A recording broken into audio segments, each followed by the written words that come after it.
Assalamualaikum warahmatullahi wabarakatuh. Perkenalkan, nama saya Nafianti Syadia dari kelas 3 CD4. Oke, teman-teman, di sini saya akan memberikan penyuluhan tentang penyalahgunaan donasi online. Oke, sebelum masuk ke materinya, saya akan bertanya nih kepada teman-teman. Teman-teman pernah nggak kalian itu ikut open donasi, misalnya kayak kegiatan sosial atau memberikan donasi kepada teman yang sakit atau korban bencana alam? Pasti pernah kan? Nah, rasanya pasti kita senang sekali ketika kita memberikan donasi itu kepada orang yang membutuhkan, walaupun itu dengan jumlah yang kecil, tidak terlalu banyak, tetapi pasti kita ada rasa senang. Tapi coba bayangkan ketika bagaimana kalau kita itu uang yang kita donasikan itu ternyata tidak sampai ke orang yang membutuhkannya, malah dipakai untuk jalan-jalan, untuk belanja atau kepentingan pribadi. Nah, inilah yang disebut dengan penyalahgunaan donasi online, dan ini adalah bentuk pengkhianatan terhadap amanah serta tindak korupsi dana publik. Oke, teman-teman, selanjutnya di sini saya akan menjelaskan lebih lanjut tentang bagaimana itu bisa terjadi dan apa dampaknya untuk kita. Tetapi sebelum masuk ke situ, saya akan menjelaskan nih definisinya terlebih dahulu. Apa itu donasi online? Jadi, donasi online adalah penggalangan dana yang dilakukan melalui media sosial atau platform digital tertentu dengan tujuan sosial, kemanusiaan, pendidikan, atau kesehatan.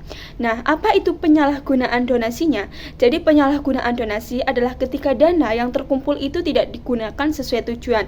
Bentuknya bisa, yang pertama, dana tidak disalurkan sama sekali. Yang kedua, dana dipakai untuk kepentingan pribadi. Yang ketiga, donasi fiktif, artinya membuat kisah bohong agar orang itu simpati. Selanjutnya, yang keempat adalah laporan fiktif, seolah-olah itu dana sudah disalurkan, padahal itu tidak. Selanjutnya, yang kelima ada markup kebutuhan, artinya jumlah kebutuhan dibesar-besarkan supaya kelebihan dana. Untuk selanjutnya,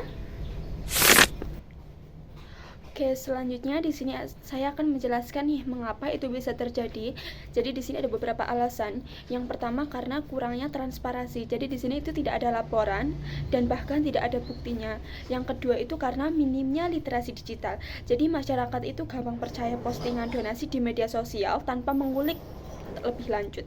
Selanjutnya karena pengawasan yang lemah, di sini tidak adanya audit. Yang keempat karena penyalahgunaan amanah, ini sama dengan korupsi. Untuk selanjutnya saya akan menjelaskan dampaknya. Apa dampaknya? Jadi dampaknya itu ada beberapa. Yang pertama itu pasti bagi korban. Korban itu sesungguhnya tidak menerima bantuan. Yang kedua, hilangnya kepercayaan publik. Jadi di sini orang jadi takut untuk berdonasi. Yang ketiga, merusak citra organisasi atau lembaga tertentu. Yang keempat, ini bisa masuk ke ranah pidana, bisa dijerat kasus penggelapan, penipuan, atau bahkan tindak pidana korupsi. Oke, untuk selanjutnya saya akan memberikan contoh kasus. Yang pertama itu ada beberapa influencer atau oknum yang ditangkap karena menyelewengkan donasi publik. Yang kedua, karena kasus open donasi bencana di medsos yang ternyata itu fiktif. Yang ketiga, di lingkungan kampus, donasi untuk kegiatan sosial atau teman yang sakit tapi laporan pertanggungjawabannya tidak jelas. Nah, bagaimana ini bisa dicegah? Untuk caranya ada beberapa. Yang pertama, donasi itu melalui platform resmi dan terpercaya. Yang kedua, hindari transfer ke rekening pribadi yang tidak jelas. Yang ketiga, panitia penggalangan dana wajib membuat laporan atau LPJ. Selanjutnya yang keempat, donatur itu harus kritis. Cek siapa penggalangan dana dan bukti penyalurannya. Selanjutnya yang kelima, kita harus mengedukasi literasi digital. Kita harus mengajarkan cara mengenali donasi palsu. Yang keenam, budayakan transparansi dan akuntabilitas. Yang ketujuh, tegakkan sanksi tegas bagi pelaku. Oke, selanjutnya di sini bagaimana peran mahasiswa. Jadi yang pertama, ketika kita sebagai donatur, kita harus kritis dan selektif sebelum berdonasi. Yang kedua, ketika kita sebagai penggalangan dana, kita harus jujur, kita harus amanah dan selalu membuat LPJ atau laporan pertanggungjawaban.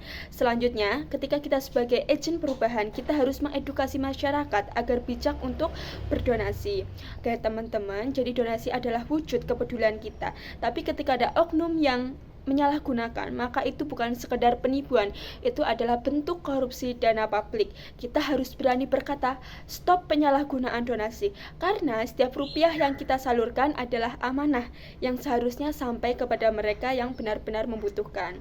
Oke, mari kita jadi generasi yang transparan, kritis, dan amanah, karena donasi aman, niat mulia tersampaikan. Oke, teman-teman, mungkin itu saja yang dapat saya sampaikan. Semoga teman-teman setelah melihat video ini dapat lebih berhati-hati dan lebih kritis dalam penggalangan dana, terutama tentang donasi online. Mungkin itu saja. Wassalamualaikum warahmatullahi wabarakatuh.